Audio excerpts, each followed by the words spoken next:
இயேசு கிறிஸ்துவை ஏற்றுக்கொண்டவர்கள் எல்லாரும் ரட்சிக்கப்பட்டவர்கள் தான், எல்லாரும் பரிசுத்தாவினால நிரப்பப்பட்டவர்கள் தான், எல்லாரும் அபிஷேகம் பண்ணப்பட்டவர்கள் தான்.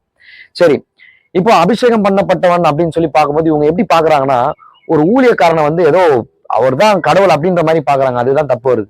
முதலாவது ஒரு ஊழியக்காரனா இருக்கணும்னா அவன் சபையில சாட்சி பெற்றவனா இருக்கணும், நற்சாட்சி பெற்றவனா இருக்கணும்.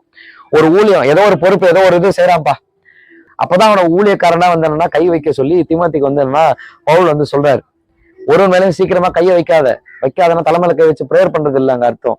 அந்த கான்டெக்ட வாசிக்கும் பொழுது இந்த லெட்டர் நிருபங்களை வந்து என்ன எப்படி வாசிக்கணும், கான்டெக்டோட வாசிக்கணும், மொத்தமா வாசிக்கணும்.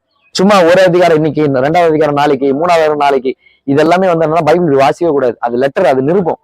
இப்போ உதாரணத்துக்கு லெட்டர் நான் உங்களுக்கு எழுதுனேன், அன்பே விக்டர் எப்படி இருக்க, நல்லா இருக்க, சரிப்பா நம்ம நாளைக்கு வாசிக்கலாம். சாப்பிட்டியா, என்ன பண்ற, மூணாவது நாள் நீ படிக்கிறியா, இந்த மாதிரிலாம் படிச்சா நல்லா இருக்குமா? நல்லா இருக்காது. ஒரு லெட்டர் எழுதுனா சபை